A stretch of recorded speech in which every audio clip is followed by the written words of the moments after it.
यह कहानी है पूजा की। पूजा अपने ससुराल में नई नई थी, क्योंकि पूजा की लव मैरिज थी। इसीलिए उसकी सास उसको बहुत ही लाड प्यार से रखती है। जितना अपने बेटे को प्यार करती है, उतना ही प्यार पूजा से भी करती है। उसको अपनी बेटी के समान ही मानती है, क्योंकि पूजा का थोड़ा सा जिद्दी स्वभाव था और वह थोड़ी नखरे वाली भी थी। यह बात उसके पति रवि को पता थी, लेकिन वह पूजा को बहुत प्यार करता था। इसीलिए वह कभी कभी उसकी जिद को पूरी करने के लिए उसकी गलत आदतों को भी इग्नोर कर देता था। अब एक दिन पूजा की सास पूजा के कमरे में आती है और उससे बोलती है, लो बेटा, सुबह की चाय पी लो और एक काम करना, आज मुझे थोड़ा सा बाहर कीर्तनों में जाना है, तो तुम दिन का खाना बना लेना और रवि को भी खिला देना। मैं शाम तक आऊंगी। अब यह बोलकर वह घर से चली जाती है। जब वह शाम को घर लौटकर वापस आती है तो वह देखती है कि पूजा तो अपने कमरे में आराम से सोई है। फिर वह रसोई में जाकर देखती है तो उसने कुछ भी खाना नहीं बनाया हुआ होता।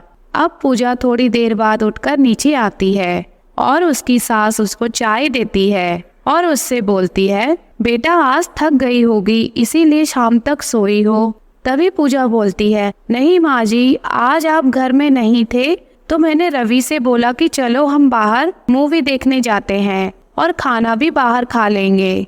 तो हम दिन में बाहर ही खाना खाकर आए और रवि घर आकर काम पे चले गए थे। इसीलिए मैं बैठी थी तो मुझे नींद लग गई। वैसे मम्मी जी, चाय बहुत अच्छी बनाई है आपने। ऐसा बोलकर पूजा चाय पीने लगती है। अब शाम को रवि जब घर आता है तो सभी लोग डिनर कर रहे होते हैं, तो पूजा अपना खाना लेकर वहाँ से जाने लगती है। तभी रवि उससे पूछता है कि पूजा तुम कहाँ जा रही हो। पूजा बताती है, अरे वह मेरी फ्रेंड का कॉल आया है ना, तो हम सब कल का प्रोग्राम बना रहे हैं घूमने का। तो सोच रहे थे कि सेल वगैरह भी लगी है तो वहाँ जाएंगे और कुछ शॉपिंग भी कर लेंगे। बस इसी के बारे में डिस्कशन करना है, इसीलिए मैं बातें करने के लिए रूम में जा रही हूँ। पूजा की यह बात सुनकर रवि नाराज हो जाता है और पूजा से तेज आवाज में बोलता है, पूजा देखो, मैंने तुम्हें आज तक कभी किसी चीज के लिए रोक टोक नहीं की है, लेकिन यह जो तुम कर रही हो अच्छा नहीं है। सब लोग एक जगह बैठकर खाना खा रहे हैं और तुम अपना खाना उठाकर अपने कमरे में जाने लगी हो। फिर पूजा रवि से बोलती है, मैंने बताया तो है तुम्हें कि मेरी फ्रेंड का कॉल आया है, उससे बात करने के लिए रूम पे जा रही हूँ। तभी रवि बोलता है, नहीं पूजा, तुम्हें सभी के साथ खाना खाना चाहिए। यह मैनर्स तुम्हें पता होने चाहिए कि जब सब लोग मिलकर खाना खा रहे हैं तो तुम्हें भी साथ में बैठकर खाना खाना चाहिए। तुम इस घर की बहू हो और बल्कि तुम्हें और लोगों को खाना खिलाना चाहिए। उल्टा तुम्हारा खाना मम्मी लगा कर दे रही है, उसमें भी तुम खाना उठाकर जा रही हो। अब रवि की यह बात सुनकर पूजा गुस्से में तमतमा जाती है और खाने की प्लेट वही टेबल पर पटक कर अपने कमरे में चली जाती है। अब रवि भी पूजा के पीछे पीछे कमरे में आता है। पूजा रवि से बात नहीं कर रही होती है तो रवि उससे बोलता है, देखो पूजा, तुम खुद बताओ, तुम्हें घर में एक बहू की तरह नहीं बेटी की तरह मेरी माँ ने रखा है, लेकिन मेरी इतनी सी बात का तुम इतना बुरा मान गई। तुम खाना ऐसे वहाँ पर पटक कर आ गई। क्योंकि पूजा थोड़ा लाड प्यार में ज्यादा ही पली बड़ी थी, उसको इतनी भी समझ नहीं थी कि अगर ससुराल में थोड़ा बहुत एडजस्टमेंट करना पड़ता है। यह बात ना समझते हुए भी पूजा रवि से ही बोलती है कि नहीं रवि, तुमने आज बहुत बड़ी बात कर दी है। ऐसा तो मेरे माँ बाप ने भी मुझे कभी नहीं टोका। और वह रवि से नाराज हो जाती है। अब अगले दिन पूजा अपना सारा सामान पैक कर रही होती है। तभी रवि उससे पूछता है कि पूजा, यह क्या कर रही हो। तभी पूजा बोलती है कि मैं अपने घर जा रही हूँ, मुझे यहाँ नहीं रहना है, क्योंकि मेरे मायके में कोई भी ऐसे मेरा अपमान नहीं करता है। वहाँ सब मुझसे प्यार करते हैं, इसीलिए मैं जा रही हूँ। और ऐसा बोलकर वह घर छोड़कर चली जाती है। रवि उसे रोकने की कोशिश करता है, लेकिन वह नहीं मानती है। पूजा अपने मायके में पहुँच जाती है। तो जब वह घर पहुँचती है तो उसकी माँ उसको देखकर बहुत खुश हो जाती है और कहती है, अरे बेटी, तू अचानक से कैसे आ गई। तो पूजा बोलती है, माँ अंदर आने दो, फिर बताती हूँ। अब पूजा अंदर जाती है तो उसकी माँ उससे पूछती है, बेटी अचानक से कैसे आना हुआ। तब पूजा रोने लगती है और अपनी माँ को सारी बातें बताती है। अब उसकी भाभी भी वहीं पर होती है और उनकी सारी बातें सुन रही होती है। अब पूजा की माँ पूजा से बोलती है कि बेटा तू एक काम कर, तू अंदर जा पहले और फ्रेश होकर आ, उसके बाद बात करती हूँ। अब पूजा अंदर कमरे में चली जाती है। पूजा की माँ और उसकी भाभी सोफे पे बैठे होते हैं।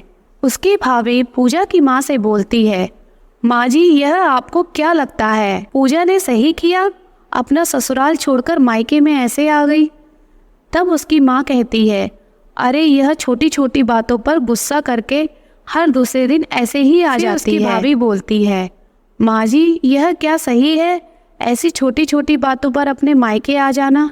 तब फिर उसकी माँ बोलती है, मैं क्या करूँ, मुझे समझ में नहीं आ रहा है, क्योंकि बचपन से ही इसको हमने इतना लाड प्यार दिया है कि अब ये बिल्कुल जिद्दी हो गई है, सब कुछ इसके हाथ में लाकर दिया है।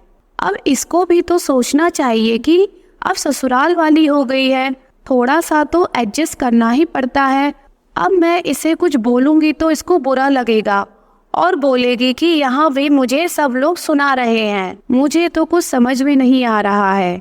तभी पूजा की भाभी बोलती है, माँ जी आप अगर पूजा को ऐसे ही सपोर्ट करते रहोगे तो इससे इसका घर घर नहीं बनेगा, बल्कि उल्टा घर बर्बाद हो जाएगा।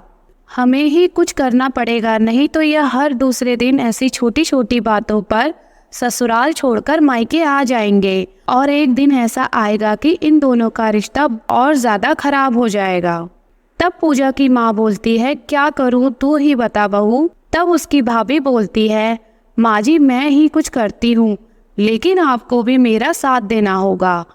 तो उसकी माँ बोलती है, हाँ मैं तुम्हारे साथ हूँ। अगले दिन पूजा सोफे पर बैठकर टीवी देख रही होती है कि उसकी भाभी वहाँ पर आकर उसको बोलती है, पूजा जरा सा किचन में मेरी हेल्प कर दो, मुझे कहीं जाना है, तो तुम थोड़ा सा मेरी हेल्प करोगी तो मेरा काम जल्दी जल्दी हो जाएगा। तो पूजा बोलती है, भाभी क्या इतना थक के तो मैं आई हूँ ससुराल से, अब यहाँ भी आकर काम करूँगी, आप कर लो ना भाभी, मुझे सीरियल देखने दो, इतना अच्छा सीरियल आ रहा है, प्लीज़ भाभी। ऐसा बोलकर पूजा फिर से टीवी देखने लग जाती है। अब वहीं पर उसकी माँ बैठी होती है।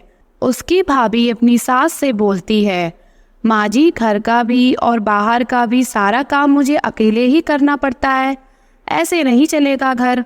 मैंने पूजा से थोड़ी हेल्प के लिए बोला तो वह मेरी हेल्प नहीं कर रही है। पूजा के पास सीरियल देखने का टाइम है, लेकिन घर के काम में हाथ बटाने का टाइम नहीं है। या तो आप मेरी मदद करो या फिर आप पूजा को मेरी मदद करने के लिए बोलो, या फिर एक नौकर ही रख दो, क्योंकि मेरे से तो सारे काम नहीं होते हैं। अब उसकी सास बोलती है, बेटी मैं कहाँ तेरी मदद करूँ, मेरे तो वैसे ही हाथ पैरों में इतना दर्द रहता है, चला जाता नहीं। एक काम करती हूँ, पूजा से ही बोलती हूँ। अब पूजा की माँ पूजा से बोलती है, बेटी जाओ थोड़ा सा भाभी की मदद करो, भाभी ने बोला तो है ना कि उनको कहीं जाना है, तो बेटा थोड़ी उनकी हेल्प कर दो किचन में। अब पूजा मरे मन से किचन में भाभी के साथ काम करने लग जाती है, लेकिन मन ही मन सोचती है, इससे अच्छा तो मैं अपने ससुराल में ही थी, वहाँ कम से कम ऐसे काम तो नहीं करना पड़ता था, यहाँ आते ही भाभी ने काम पर लगा दिया। क्या करूँ, मुझे तो कुछ समझ में नहीं आ रहा है। अब जैसे तैसे पूजा काम निपटाकर अपने कमरे में सोने चली जाती है। जैसे ही पूजा अपने कमरे में आराम कर रही होती है तो थोड़ी ही देर में उसकी भाभी दरवाजे पर आ जाती है और पूजा से कहती है, अरे पूजा तुम क्या कर रही हो। तो पूजा बोलती है, भाभी मैं आराम कर रही हूँ। फिर उसकी भाभी बोलती है, ठीक है एक काम करना, शाम को पास की दुकान से थोड़ा सब्जियां ले आना, क्योंकि घर पर सब्जियां खत्म हो रही हैं। तुम सब्जियां लेकर आना, उनको धोकर काट कर बना लेना, क्योंकि आज गुड्डू के पापा बाहर गए हुए हैं, तो मुझे ही गुड्डू को कोचिंग से लाना पड़ेगा और शाम के 8:30 बज जाएंगे। ऐसा बोलकर भाभी वहाँ से चली जाती है। अब पूजा बोल तो कुछ नहीं पाती और शाम को सब्जियां लेने के लिए बाजार की ओर चली जाती है और मन ही मन अपनी भाभी को बोलती है कि यार इसने तो मुझे इस घर की नौकर बनाकर रख दिया है, अब इसका खाना बनाकर भी दो। अब सब लोग खाना खाकर सो जाते हैं। अगले दिन सुबह जब पूजा उठती है तो उसकी भाभी उसके लिए चाय लेकर जाती है और बोलती है, गुड मॉर्निंग पूजा, यह लो चाय। पूजा भाभी को गुड मॉर्निंग बोलकर कुछ मैसेज वगैरह रीड करने लगती है और चाय पी रही होती है। तभी उसकी भाभी बोलती है, एक काम करो पूजा, मैं गुड्डू के लिए नाश्ता बना रही हूँ, तब तक तुम अपने भैया और पापा जी के कपड़े रखे हुए हैं उनको प्रेस कर दो, क्योंकि उनको भी अभी ऑफिस जाना है। ठीक है पूजा।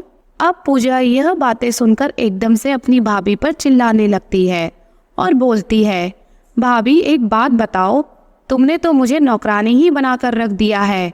जब से आई हूँ तब से यह करो वह करो, यह सब मैं नहीं कर सकती, मैं आराम करने आई हूँ। यह सब बातें सुनकर उसकी भाभी बोलती है, देखो पूजा, मैं भी कोई इस घर में नौकरानी नहीं हूँ जो सारा काम अकेले ही करूँगी, ठीक है। यह घर हम सबका है, तो हम सबको मिलकर ही इस घर को चलाना होगा। अब तुम इस घर में यहाँ पर आई हो तो तुम्हें भी इस घर में हाथ बटाना होगा। मैं भी जब इस घर में आई थी तो मुझे भी यह सब अच्छा नहीं लगता था, लेकिन जब हम किसी के घर में रहते हैं तो हम सबको मिलकर ही काम करना होता है। मुझे भी पसंद नहीं था कि कपड़े हुए प्रेस करना, कपड़े धोना, सारी जिम्मेदारियां उठाना, लेकिन मुझे पता था कि मैं इस घर की बहू हूँ और यह घर मेरा है और इस घर को संभालना मेरा कर्तव्य है, इसीलिए मैं यह सब कर रही हूँ। मैं कोई नौकरानी नहीं हूँ, तो इसीलिए अगर तुम्हें इस घर में रहना है तो तुम्हें भी घर का काम करना होगा और हाथ बटाना होगा। यहाँ ऐसे लेटकर मोबाइल चलाकर काम नहीं चलेगा। पहले तुम छोटी थी इसीलिए हम तुम्हें कुछ नहीं करने देते थे, लेकिन अब तुम भी छोटी नहीं रह गई हो, तुम्हारी भी शादी हो गई है, तो तुम्हें भी समझना चाहिए कि शादी के बाद हर लड़की की जिम्मेदारियां बदल जाती हैं और घर भी बदल जाता है, जैसे मेरा बदला है। तो जल्दी से चाय पी लो और मेरे साथ हेल्प करो। अब पूजा अपनी भाभी की यह सब बातें सुनकर माँ के पास जाती है और बोलती है, माँ देखो, भाभी मुझे कितना काम बता रही है और मुझे सुनाए जा रही है। इतना तो मेरी सास ने भी मुझे काम नहीं कराया और ना ही सुनाया जितना भाभी ने आज मुझे यहाँ पर सुनाया। जितना काम भाभी मुझे यहाँ पर बता रही है उसका आधा भी मैं अपने ससुराल पर कर देती तो मुझे रानी बनाकर रखते। वैसे भी उन्होंने मुझे रानी ही बनाकर रखा है, यहाँ आकर तो तुम लोगों ने मुझे नौकरानी बना दिया है। इससे अच्छा तो मैं अपने ससुराल में ही थी, मुझे नहीं रहना यहाँ। अब मैं यहाँ से जा रही हूँ अपने ससुराल, अब मैं कभी नहीं आऊँगी वापस, मायके से परेशान हो गई हूँ मैं। ऐसा बोलकर वह अपना बैग उठाकर पैक करने लगती है और बड़बड़ाते हुए वहाँ से चली जाती है। जब वह अपने ससुराल पहुँचती है तो उसकी सास उसको देखकर बहुत खुश हो जाती है और बोलती है, अरे पूजा बेटा, तुम आ गई, तुमने बताया भी नहीं, मैं रवि को भेज देती तुम्हें लेने के लिए। और तुम मायके क्यों गई थी, तुमने बताया भी नहीं। तभी पूजा बोलती है, कुछ नहीं माँ जी, मायके में मम्मी की तबीयत खराब थी, उनको देखने गई थी। सब एकदम अचानक से हुआ, मैंने सोचा क्या सब लोगों को डिस्टर्ब करूं, इसीलिए नहीं बताया और चुपचाप चली गई। अब उसकी सास बोलती है, बेटा ठीक है, तू बैठ, मैं तेरे लिए कुछ नाश्ता वगैरह बनाती हूँ, तू थक गई होगी आते हुए। तभी पूजा बोलती है, नहीं माँ जी, मैं कहाँ थक गई, मैं तो गाड़ी में बैठकर आराम से आई हूँ। आप दिन भर घर के काम करके थक गए होंगे, आप थोड़ी देर रेस्ट कर लो, उसके बाद में नाश्ता बनाती हूँ। हम दोनों मिलकर नाश्ता करेंगे और बहुत सारी बातें भी करनी है आपसे और टीवी देखते हुए मज़े से बात करेंगे। अब अपनी बहू का यह सब बदला हुआ व्यवहार देखकर उसकी सास हैरान हो जाती है और खुश होकर उसको गले लगा लेती है।